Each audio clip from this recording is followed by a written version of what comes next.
Namaskar, good evening. Actually, there was a very earnest request. आपके अनिल साहब ने हमें कहा था कि आपको आना ही है, and I couldn't make it at the time when it was scheduled for my discourse. But anyway, अभी मुझे time मिला तो I just came here. This is a very important topic water और ये तो जल प्रहरी के तौर पर इन चीज़ों को पूरे राष्ट्र में देख रहे हैं कि कैसे आप जल के संबंध में चेतना, जल के संबंध में जागृति लोगों में बढ़ी है। हाल के एक दशक में काफ़ी बढ़ी है और काफ़ी प्रासंगिक भी है, क्योंकि यही वो समय है जब ये एक प्राकृतिक संसाधन के तौर पर हमारे बीच में, हमारे आँखों के सामने ये चीज़ हमें लग रहा है कि ये हमारे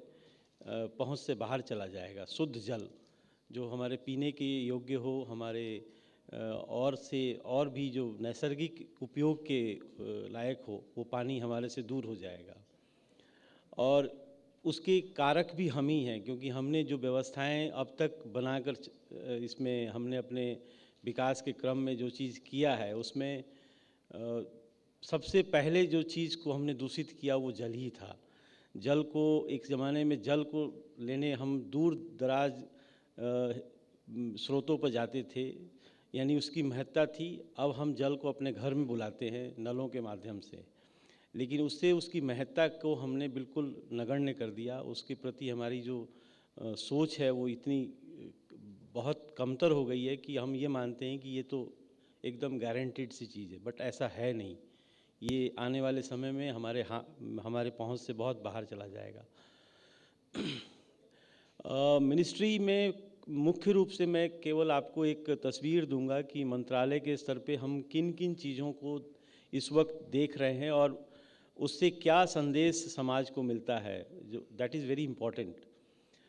मंत्रालय मुख्य रूप से जिन चीज़ों को हमारे विभाग के माध्यम से, हमारे मंत्रालय में 2 विभाग हैं। एक वो जो कि वाटर के ओवरऑल कंट्री लेवल पे जो सप्लाइड पार्ट है वो देखता है, और दूसरा वो जो ड्रिंकिंग वाटर जो डिमांड पार्ट है वो देखता है। वो एक नया विभाग है जो कि कुछ अन्य विभागों में जो योजनाएं चलती थी उनसे उठाकर बनाया गया, लेकिन जो हमारा विभाग department of water resources, river development and Ganga rejuvenation, ये एक बड़ा सा नाम है, वो मिनिस्ट्री ऑफ जल शक्ति के बैनर के अंदर में आ गया। बट ये विभाग पुराना विभाग है, इसे कभी इरिगेशन डिपार्टमेंट के तौर पे जानते थे, उससे भी पहले ये पावर मिनिस्ट्री का एक पार्ट हुआ करता था। तो इसमें मुख्य रूप से ये विभाग है वो नदियों के बेसिन लेवल पे जो प्रसार है नदियों का, और वहाँ पर जो पानी की उपलब्धता है उसको देखता है ये। साथ में हमारे विभाग के स्तर पे जो पेनिनसुलर हिस्से में जो नदियां हैं, खास करके अगर हम नर्मदा से नीचे की तरफ देखें तो कावेरी के नीचे जाते, कृष्णा के नीचे जाते हैं, गोदावरी, कृष्णा, देन कावेरी। तो ऐसे जब हम देखते हैं तो इन 3-4 नदियों में वो पेनिनसुलर नदियों का एक श्रृंखला है, जहाँ पर हमारे जो साउथ के स्टेट्स हैं, starting from Maharashtra, Andhra Pradesh, Karnataka and then Telangana and then Tamil Nadu and Kerala.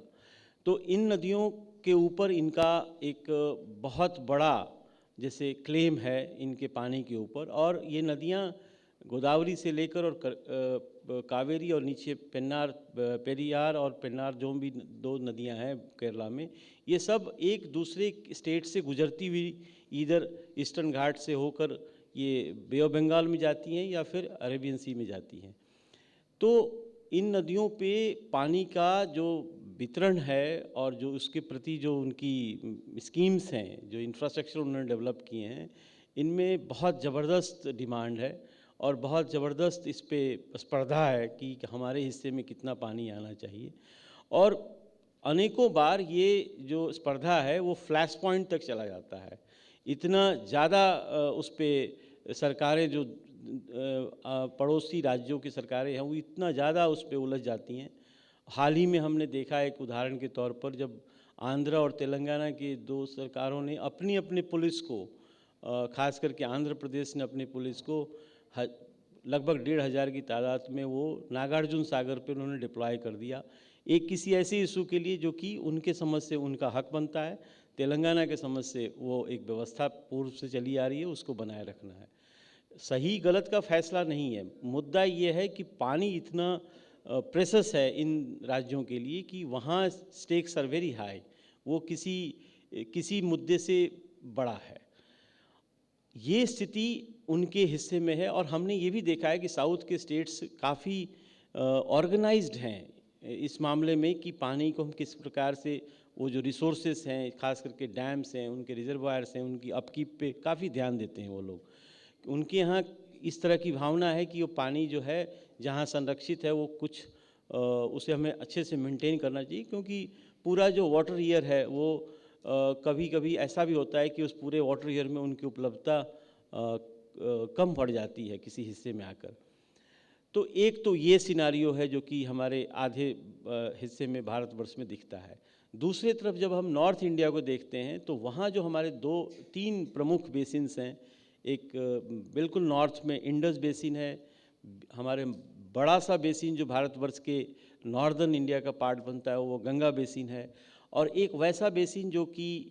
मुख्य रूप से वो चाइना के हिस्से में अपने पानी संचय करता है और वहाँ से फिर पानी हमारे हिस्से में आता है, वो ब्रह्मपुत्र बेसिन है, जो कि काफ़ी हद तक उस बेसिन में सरप्लस स्थिति है पानी की उपलब्धता की। लेकिन गंगा जैसी बेसिन जो कि मुख्य रूप से हमारे जो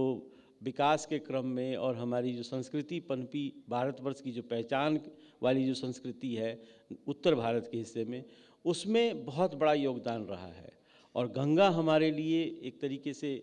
सारी नदियाँ वैसे गंगा है पूरे भारतवर्ष में, लेकिन गंगा वैसे जो गंगोत्री से स्टार्ट होकर और बे ऑफ बंगाल में जाके मिलती है, उस नदी का महत्व बहुत बड़ा है। यही कारण है कि गंगा शुद्धिकरण के लिए हम बहुत सारे प्रयास, बहुत सारी स्कीमें चली। अभी लगभग 25 साल हो गए उस पूरे यात्रा को, और हाल में जो national mission for clean Ganga है वो उसका एक ऐसा स्वरूप है जिसमें हम उम्मीद करते हैं कि कुछ बहुत ही गंभीर परिणाम, अच्छे परिणाम आएंगे, जिससे कि गंगा हमारी शुद्ध हो जाएगी। तो लेकिन जो गंगा शुद्धिकरण की जो व्यवस्था है उसमें जो मुख्य बात है कि गंगा की जो ट्रिब्यूटरीज़ हैं, जो गंगा को पानी देती हैं और गंगा में पेरेनियल कैरेक्टर बना रहता है गंगा का, और उसके साथ जो और नदियाँ, उसके सहायक नदियाँ हैं, इनका भी पेरेनियल कैरेक्टर बना रहता है। उन सब में पानी की उपलब्धता अपने आप में एक चैलेंज हो गया है। ऐसी नदियाँ हैं जो अभी उनका प्रवाह काफ़ी हद तक सीमित हो जाता है किसी किसी हिस्से में आकर, ख़ास करके उन समय में जबकि वो उन पे कुछ ऐसे बांध और स्ट्रक्चर्स क्रिएट किए गए हों। तो तात्पर्य ये है कि जहाँ जहाँ भी पानी की उपलब्धता नदियों में, स्ट्रीम्स में किसी भी कारण से, जैसे वो डैम्स के होने से वजह से या फिर किसी इंक्रोचमेंट की वजह से जहाँ जहाँ भी कम होता है, प्रदूषण का असर उन नदियों में काफ़ी दिखता है। ये चीज़ हम अपने बगल की नदी हमारी यमुना में देख सकते हैं कि जैसे ही वो यमुना हमारे शहर में गुजरती है, पानी का प्रवाह कम हो जाता है, पानी का उपयोग उस नदी से बढ़ता है, साथ साथ में प्रदूषण का लोड भी हम उस नदी पर बढ़ाते हैं। यही स्वरूप लगभग पूरे गंगेटिक प्लेन में दिखता है, सारी ट्रिब्यूटरीज पे और मुख्य धारा जो गंगा है उसमें भी। ये बदलने की ज़रूरत है, और इसके बदलने में मुख्य रूप से हम ये मान के चल रहे हैं कि हमें इंफ्रास्ट्रक्चर के तौर पर सीवेज ट्रीटमेंट प्लांट लगा दें, या फिर हम ऐसे स्ट्रक्चर्स लगा दें जो कि हमारे उत्सर्जन, हमारी पॉल्यूशन को ट्रीट कर दें, और फिर हम उसे फिर वापस उसी नदी में डालें। बट उससे ज़्यादा महत्वपूर्ण ये है कि हम अपने पूरी प्रक्रिया, सोचने की प्रक्रिया, खास करके गंगा के संबंध में जितना कम कहा गया है, मतलब जितना भी कहा जाए वो कम पड़ता है हमारे लिए, क्योंकि गंगा अपने आप में नदी पानी से जाना जाता है। नदी का स्वरूप जो है वो गंगा के तौर पे जब हम देखते हैं तो गंगा को हमने और भी उसके डायमेंशंस बढ़ा रहे हैं, जिसमें कि कम से कम उससे जोड़ के लोग देखें, उसकी पहचान गाँवों की, शहरों की जो गंगा के किनारे या गंगा की जो सहायक नदियों हैं उसका गंगा से जुड़ के दिखे। जैसे नदी गंडक है, घाघरा है, या फिर ऊपर की जो नदियाँ हैं उनमें भी ये चीज़ प्रयास किया जाता है, जिसमें कि कम्युनिटी पार्टिसिपेशन बढ़े, लोग देखें कि हम ये काम कर रहे हैं, अल्टीमेटली ये जाकर हमारे गंगा के शुद्धिकरण में इसका प्रभाव दिखेगा। कुछ ऐसे हमारे पास जो एजेंट्स हैं जो कि इसी चीज़ को और प्रभावशाली तरीके से कराने के लिए, उनके लिए भी हमारे मिनिस्ट्री से काम किया जा रहा है। ये एक व्यवस्था है। इसके साथ साथ जो एडवांसमेंट है मिनिस्ट्री जिसके ऊपर बहुत काम कर रही है, वो ये है कि आज की तारीख में क्लाइमेट चेंज के नज़रिए से जब पानी को देखते हैं तो हम पूरे साल भर का जो हम पानी हमारे इस हिस्से में दिखता है, नदियों में दिखता है या सरोवरों में दिखता है, एक्चुअली वो बादलों से बरसात के तौर पर हमारे भूभाग पर वो लगभग 30 से 35 दिनों के अंतराल में ही आता है। और जैसा कि अभी पाटिल साहब ने कहा कि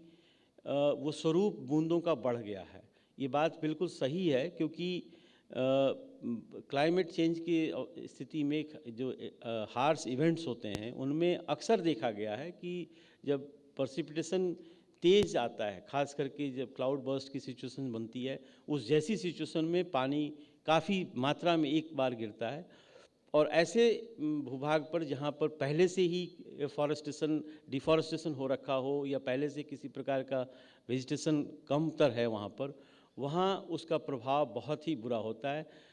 स्टार्टिंग फ्रॉम सॉइल इरोजन से लेकर और प्लस फ्लडिंग और बाकी चीज़ें उससे जुड़ी हुई हैं। तो वहाँ हमें सचेत होना है कि एक तरफ पानी संचय करना भी हमारी जिम्मेदारी है और साथ साथ में पानी हम ऐसा संचय करें जो मुख्य रूप से हमारे डैम्स और रिजर्वायर्स को भरे नहीं, उसकी कैपेसिटी को कम न करे। ये चीज़ हमारे सामने चैलेंज है। डैम्स बनाने की प्रक्रिया इतनी कठिन है, सभी जानते हैं कि उसमें आरएनआर के इश्यूज आते हैं, बहुत बड़े पैमाने पे आते हैं। जो प्रेशर साइट्स थे जिन पे हमने ऑलरेडी उनको टैप कर लिया है, वो हमारे ज्योग्राफी में जितने भी बेस्ट सूटेड साइट्स थी जहाँ पर डैम बनाने की एक इंजीनियरिंग के दृष्टिकोण से बहुत स्ट्रैटेजिक पॉइंट्स होते हैं जहाँ पर हम कम से कम दूरी में उसको घेर कर पानी को संचय करते हैं, वैसे साइट्स अब कम होते जा रहे हैं। इसका सिंपल सा मैं एक डेटाबेस आपको देता हूँ। अराउंड 6000 से प्लस हमारे पास डैम्स हैं जो बड़े डैम्स की श्रेणी में आते हैं, लेकिन उससे जो कैपेसिटी हमें मिलती है वो अराउंड 257 BCM की कैपेसिटी मिलती है पूरे भारतवर्ष में, जो कि हमारी पूरे साल भर की जो पानी की सुरक्षा सुनिश्चित करती है। उस 257 BCM में मात्र ऐसे 150 डैम्स हैं जिनकी कैपेसिटी ओवरऑल 178 BCM की है, जो कि पूरे भारतवर्ष की स्टोरेज कैपेसिटी का लगभग 70% है। यानी इसका अभिप्राय ये हुआ कि 6000 डैम्स में से मात्र 150 डैम ऐसे हैं जो इतने विशाल हैं कि वो लगभग 70% आपकी स्टोरेज को मीट करते हैं। अब रही बात कि बाकी सारे डैम क्या इतने छोटे हैं? हाँ, जवाब ये है कि वो बहुत छोटे हैं। और अब जो हम डैम जिसकी तरफ बनाने की जो हम साइट सेलेक्ट करते हैं या उस पर हम फिजिबिलिटी रिपोर्ट्स बनाते हैं, वो बहुत ही छोटे होते हैं। वो इतने छोटे होते हैं कि एक इंजीनियरिंग प्रिंसिपल ये है कि जितने छोटे डैम होंगे उनके सिल्टेशन और उनके भरने की गाद से भरने की जो समस्या है वो उतनी बड़ी होगी। तो जो हमारे बड़े स्टोरेज डैम्स हैं इनको प्रिजर्व करना, इनकी सेडिमेंटेशन से जो उनका एनुअल रेट ऑफ सेडिमेंटेशन है उसको किस प्रकार से नीचे किया जाए जिससे कि ये बहुत दिनों तक हमारे समाज के लिए वाटर स्टोरेज का जरिया बने रहे, ये बड़ा इम्पोर्टेंट फैक्टर हो जाता है। और इसमें बहुत काम वाटर रिसोर्स डिपार्टमेंट के अलावा जो बाकी डिपार्टमेंट्स हैं, बाकी मिनिस्ट्रीज़ हैं, खास करके फॉरेस्ट इन्वायरमेंट, उनका बड़ा रोल रहता है, एग्रीकल्चर का बड़ा रोल रहता है, क्योंकि उनके प्रैक्टिसेस ऐसी होनी चाहिए जिससे कि आपका मिट्टी का क्षय जो है उसके कैचमेंट में ना जाए, और वो ना जाए तो फिर वो हमारा सेडिमेंटेशन का जो रफ्तार है वो धीमा हो जाएगा और स्टोरेज मेंटेन रहेगा। तो ये भी एक बहुत बड़ा चैलेंज है जो कि हमारे मिनिस्ट्री के माध्यम से देखा जा रहा है। इसके अलावा जो नॉर्मल जो वर्किंग है उसमें ग्राउंड वाटर की भी बड़ी एक महत्ता है जो मिनिस्ट्री इस चीज़ देखता है। और ग्राउंड वाटर के लिहाज से जो मुख्य एरियाज़ हैं, जिस योजनाएं हैं, अटल भूजल की योजना है, वो पिछले 5-6 सालों से हम देश में चलाया जा रहा है। इसमें मुख्य रूप से जो प्रयास किए जा रहे हैं मंत्रालय द्वारा वो ये है कि किस प्रकार से हम भूगर्भ के जो जल संचय की स्थिति है उसको हम जहाँ भी है वहीं अरेस्ट कर लें नीचे जाने की स्थिति, और उसे हम उत्तरोत्तर वृद्धि कराएं, क्योंकि इसके दो फायदे हैं। एक तो ये है कि जो आपके ग्राउंड वाटर की स्थिति इम्प्रूव करेगी, तो जो हमारी सीस्मिक हेल्थ है अर्थ क्रस्ट का वो इम्प्रूव होता है। दूसरा ये सबसे इम्पॉर्टेंट है कि ये वो चीज़ है जिससे कि आप बाकी विकसित देशों में कभी भी ग्राउंड वाटर एक viable option of water provisioning for masses कभी नहीं रहता। वो अपने ही देश में है कि हम उससे सिंचाई भी करते हैं, उससे हम पानी भी निकाल कर पीते भी हैं। तो जहाँ तक हो उस पानी को हमें एक तरीके से संचय करके रखना चाहिए, बट उसका उपयोग कम से कम करना चाहिए, और ये स्थिति है। बट देश चूँकि बड़ा है, देश में विषमताएं बहुत बड़ी हैं, गरीबी और एक तरीके का गैप्स बहुत बड़ा है, तो जो भी यूज़ हम करते हैं पानी का वो और यूज़ करने का जो एक तरीके का जो प्रयास है उसमें एक ही तरह की टेक्नोलॉजी, एक ही तरह का अप्रोच नहीं दिखता है। वैरायटी ऑफ अप्रोच है, वैरायटी ऑफ टेक्नोलॉजीज यूज़ होती हैं। तो इन सब चीज़ों को ध्यान में रखते हुए मंत्रालय के स्तर पे ये प्रयास है कि किस प्रकार से एडवांसमेंट भी हो, इन्वेस्टमेंट भी हो, और हम लोग उसको पानी को संचय करें